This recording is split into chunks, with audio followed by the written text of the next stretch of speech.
¿Qué tal? Muy buenas a todos, bienvenidos una vez más a Planea tu Libro, su curso de planeación y creación literaria. El día de hoy vamos a tratar uno de los temas más importantes al planear la historia, y es la forma en la que termina esa historia, tanto el desenlace como el final. ¿Por qué menciono estos dos aspectos como diferentes? Quédense a ver el video para descubrirlo. Comenzamos.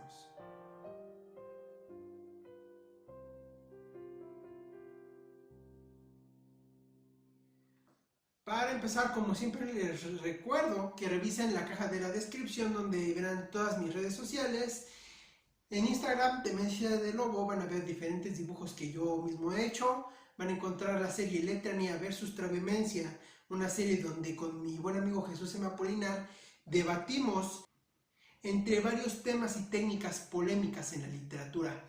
También encontrarán el canal de Esmison con Daphne Soleidi, donde en la sección de videos, en la lista de reproducción Crónicas de la Imaginación, verán cuentos de mi autoría. Y por último, recuerden que si este video les parece útil, dejen su like, compartan y suscríbanse al canal.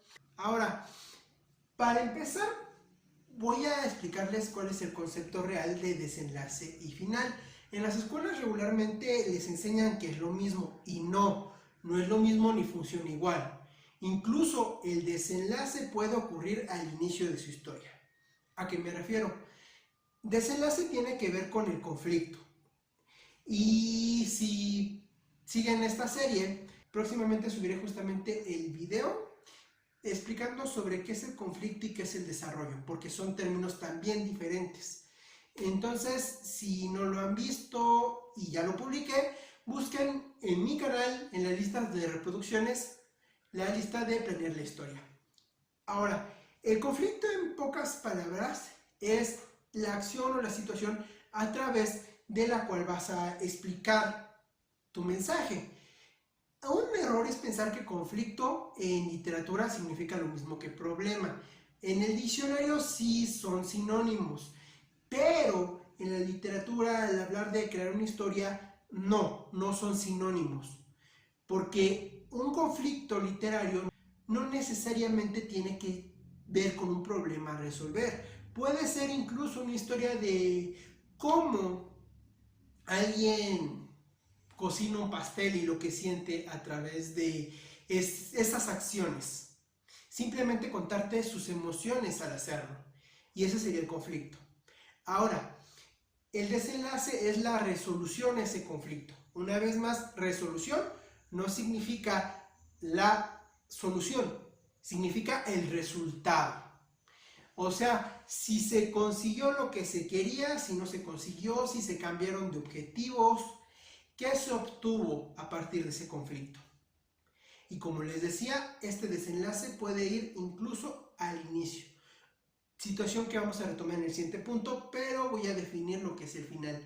El final es lo último que le cuentas a tu espectador. Así, incluso el final puede ser la introducción, y más adelante les voy a explicar cómo.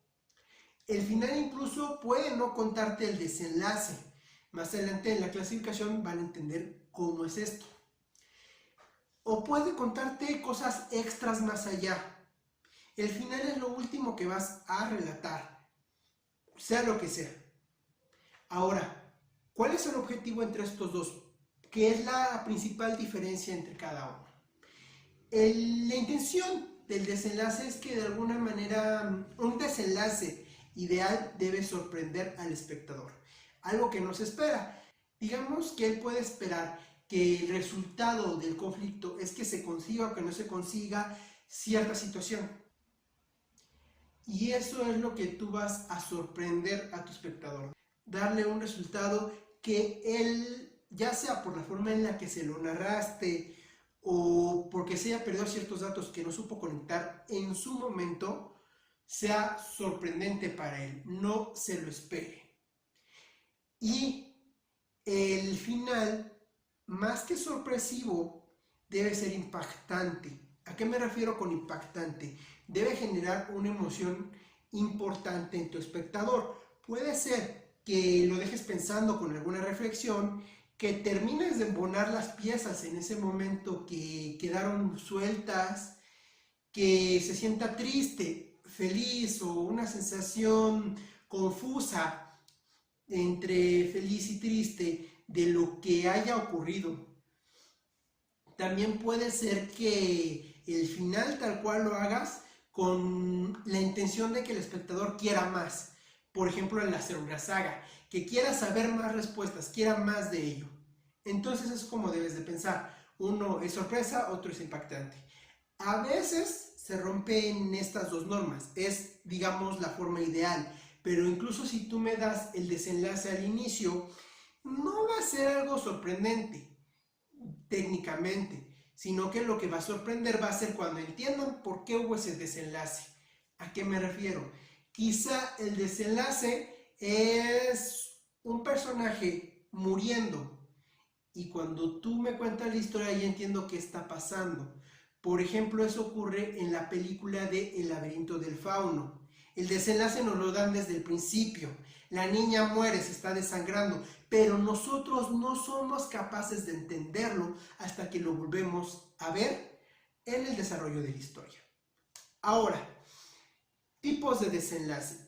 Hay varias clasificaciones, de hecho revisen la descripción porque les voy a dejar un artículo muy útil que les va a hablar de diferentes aspectos a tomar en cuenta cuando ustedes elijan el desenlace o el final de su historia y también les va a dar un poco más de clasificaciones. Yo me voy a ir más a directamente cuando ustedes hablan de un desenlace abierto o un desenlace cerrado. El desenlace cerrado es aquel que cierra por completo, valga la redundancia, el conflicto, le da una solución completa, satisfactoria, está completamente redondeada esa trama.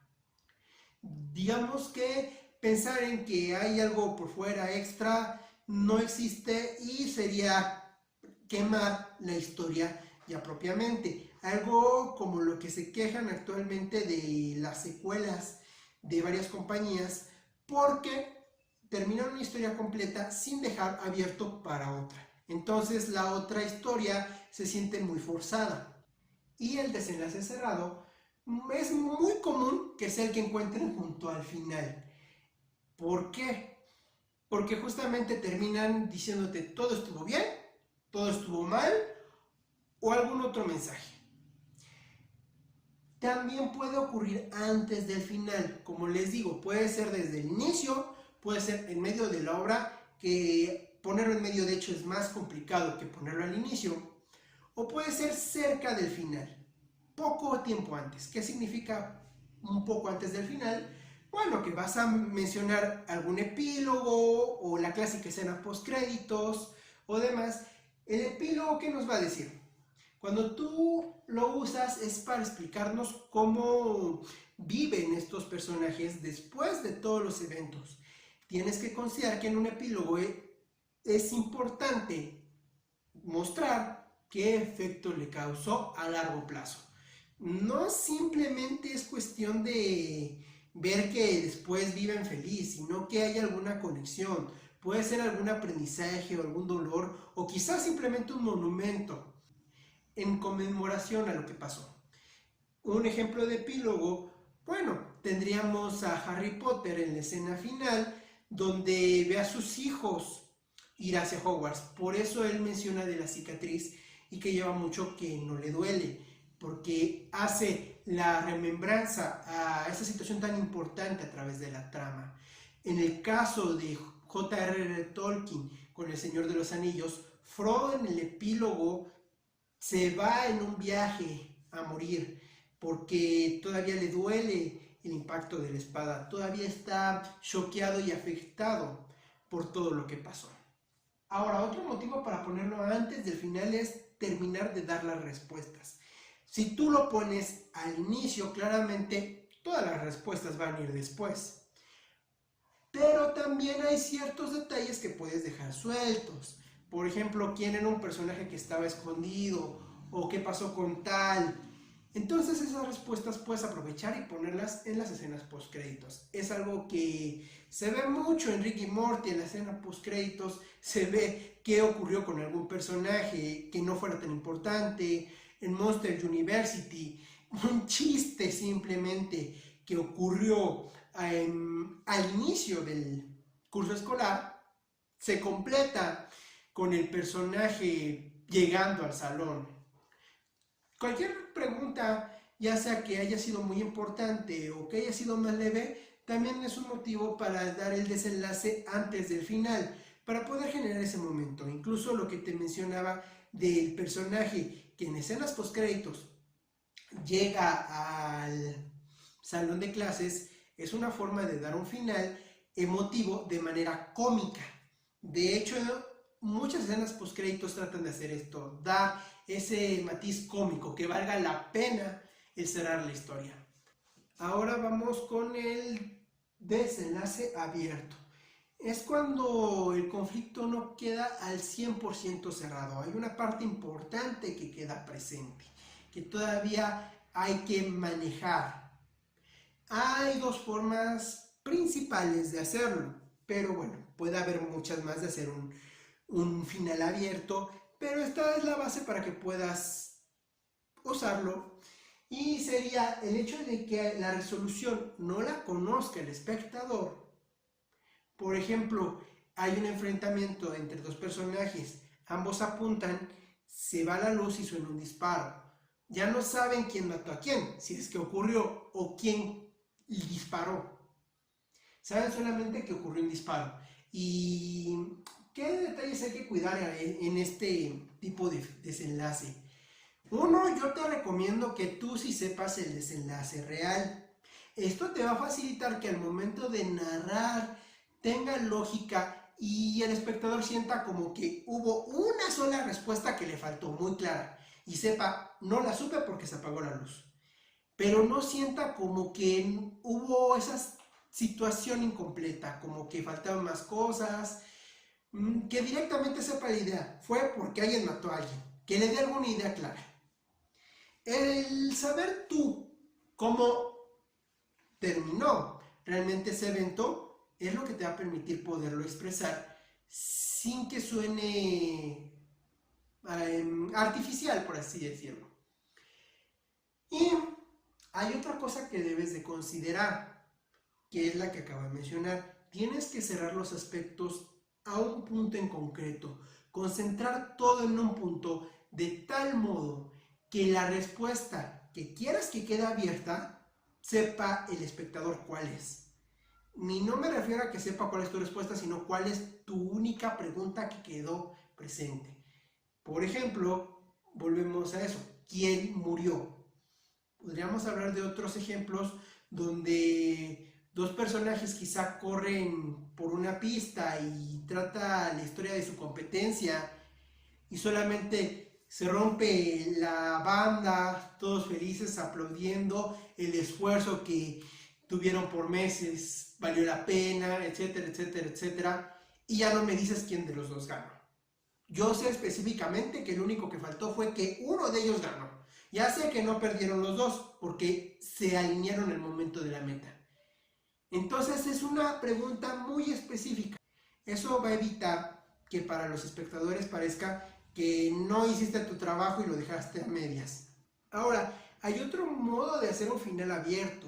Puedes responder las situaciones principales, pero dar un aspecto al final que quede sin resolver y dé paso a una nueva historia, que es abrir nuevos conflictos. ¿Cómo puedes hacer esto? Bueno, la clásica donde están felices y están celebrando una fiesta, pero de pronto aparece un enemigo nuevo y sabes que va a haber una secuela. Es más o menos lo que ocurrió al terminar Los Increíbles 1. Que me parece que no es algo que se contempla en la segunda película, no lo he visto, así que no podría afirmarlo, pero es una forma de generar esa sensación.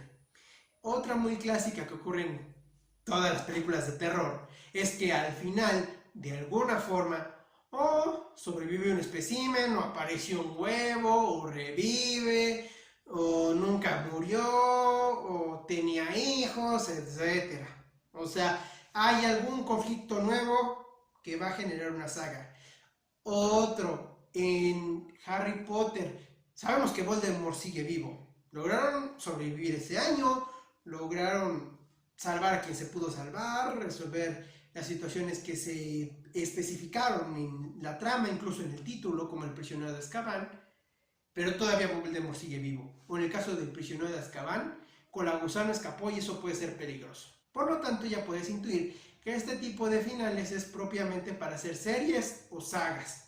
Este desenlace también es muy común si tú haces pequeños capítulos, terminarlos con este tipo de desenlace para causar esa necesidad de más en tu espectador. Ahora vamos con los finales. Voy a darte algunos tipos, puede haber más. Aquí te manejo algunos, si revisas el artículo que te dejé en la descripción vas a ver muchos más. Y yo te diría que no hay un límite de tipos de finales, realmente, incluso aunque haya una clasificación, que la vas a ver en el artículo sobre feliz, triste, agridulce, etc. La forma en la que tú cierres esta narración es infinita y realmente puede ser muy complicada. De hecho, el inicio y el final suelen ser las partes más complicadas para todo creador, porque el inicio tiene que impactar, tiene que dar la curiosidad de seguirlo viendo, y el final tiene que cerrar y dejarte con esa sensación emotiva de aprecio a la obra. Entonces, los que yo te voy a manejar son los siguientes. Empezamos con el desenlace. Es la forma clásica que te enseñan en la escuela. Terminar donde se resolvió el problema. La forma adecuada de manejar esto es que tú expliques cómo se resolvió el problema en ese momento y decir lo bueno que trajo. No solamente me digas, ok, sí llegó a conseguir la medalla de oro, cruzó la meta antes que los demás. Bueno, dime qué causó eso. ¿Cumplió su sueño? Ahora, no sé, es el orgullo de su familia o de su pueblo, o al fin van a conocerlo mundialmente. Dime qué de bueno o qué de malo me trae eso. No nada más qué pasó, porque si no, no causas una emoción, no la estimulas en tu espectador. Otro final es terminar en el clímax. Es lo que ya te expliqué, cuando el desenlace queda abierto, la resolución es desconocida, pero tú centras todo para que sepan o fue esto o fue esto. El clímax, en pocas palabras, es la parte de emoción más intensa de tu historia y es cuando se sabe si sí o si no se consigue algo. Por ello, esto es una forma de terminar de manera muy emotiva. Aunque te adelanto que muchas personas detestan este tipo de finales. Entonces puede ser un riesgo dependiendo del tipo de público que hayas elegido. Otro tipo de final es terminar con el evento detonante. ¿Esto a qué se refiere? A que tú me contaste toda la historia, pero no supe a lo largo de esta por qué pasó eso.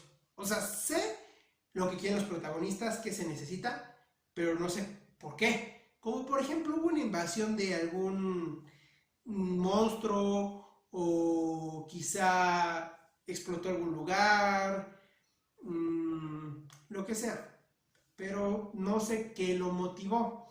Entonces, después de explicarme toda la historia, cómo terminó y demás, me muestras esa pequeña escena del principio, de antes del inicio, digamos como si fuese un prólogo.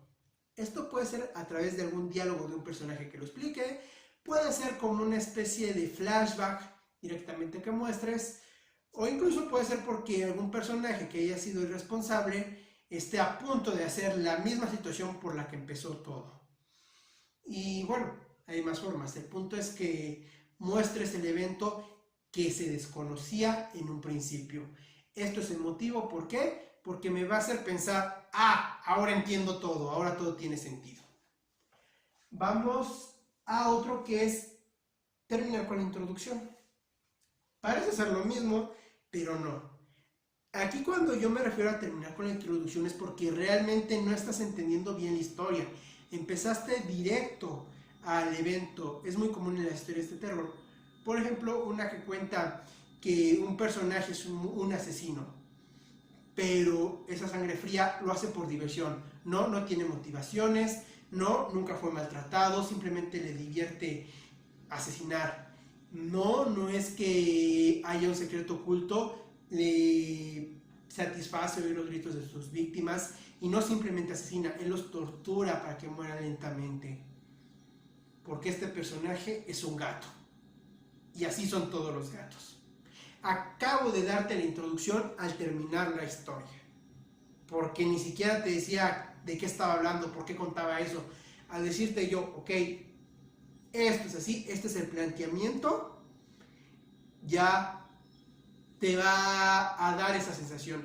Este tipo de final no solo te hace pensar, de hecho puede hacer que tu espectador tenga que ver la obra completa de nuevo. Por lo cual, si vas a dejar la introducción para el final, te recomiendo que sean relatos breves o fáciles de memorizar, o por lo menos que a lo largo de la historia puedas imaginarte algo. Porque si la historia es demasiado larga y la introducción va al final, puede ser que la gente no desee volverlo a leer, o volverlo a ver, o volverlo a escuchar para poderlo entender. Y también a veces este método se usa cuando es en vivo y solo se escucha una vez, para chistes o pequeños relatos de un párrafo. Ahora, un final cíclico también es posible. ¿A qué me refiero? Como dije hace rato, que puedes contar cómo el personaje es casi causa que todo vuelva a ocurrir. Bueno, en este caso realmente ocurre. Y esto es porque lo que quieres mostrar es que tu historia es un ciclo sin fin que se repite a sí mismo. Es porque tu historia, por la razón que quieras, se va a repetir eternamente, está en un bucle sin salida. Puede ser en los mismos personajes o puede ser que ocurrió en estos y ahora va a ocurrir en otros. La situación varía mucho, incluso un ejemplo es en Malcolm en el medio. Francis y su esposa Piyama se pelean y después deciden no pelear, y Francis empieza a hablar con su jefe de trabajo Otto, que si no le pasa en su relación. Otto se pelea con su esposa, se reconcilian, prometen no volver a pelear, y Otto habla con otro señor, y ese ciclo continúa. Resulta que vemos a lo largo de pequeños cameos de esta trama secundaria que de repente da la vuelta al mundo y al final regresa terminando preguntándole un cliente directamente a Francis, y se repite esta historia. Ahora, un pequeño detalle extra es que te recomiendo planear cierta variedad dependiendo del mensaje que quieras dar. ¿Por qué? Porque a veces cuando agregas nuevos personajes o hay nuevas escenas que convienen para tu historia, debe de haber ciertos cambios en el final, pero tienen que ser acordes al mismo mensaje. Y si tú sales de esa idea, vas a perder el sentido de la misma y la vas a echar a perder. Entonces, para ciertas historias que tengan alguna flexibilidad, es conveniente pensar más de un final, pero que todos vayan al mismo objetivo, para que así, si de pronto los recursos que tienes cambian a lo largo de tu narrativa, puedas dirigirlo a uno o hacia otro. Incluso a veces porque llega el momento en que uno te gusta más que otro, también es válido. Y aunque en desenlaces es importante que te definas por uno en específico, uno que es importante para ti, para finales sí puedes imaginar varios, e incluso van con la misma historia, todos ocurren realmente, pero ya en el momento que la estás escribiendo puedes decidir, ok, cuál es más impactante. Y tal vez llegue el momento en que planeaste 5 escenas para finales diferentes, pero vas a darte cuenta que alguna encaja mejor en medio, otra al principio, y dejarla más impactante para el final. Y bueno, eso es todo por el día de hoy. Recuerden dejar sus comentarios de todas las dudas o sugerencias o opiniones que tengan al respecto y peticiones sobre siguientes temas. Yo soy Walmart y nos vemos en la siguiente clase.